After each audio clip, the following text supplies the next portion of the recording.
PR valve, pressure relief valve, also known as a pressure temperature valve. Both set it off. It's to assist your water heater if it gets too hot or expands. So instead of blowing up, the temperature will set off the sensor and it'll relieve the water through the pipe that's cascading down, preferably a copper pipe. Some people use Schedule 40. ABS, not preferred. Go with the copper, about 6 to 8 inches to the ground.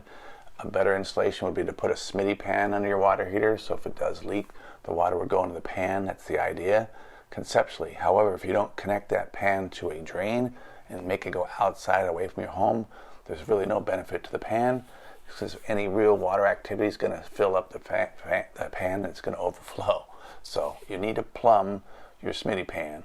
But the temperature relief valve can drip and deteriorate, and it needs to be replaced. And it's not a big fix, not a very expensive fix, but keep your eye on it for the safety of your family, your business, and the actual pressure can cause some damage, and you don't want to have that happen in your home.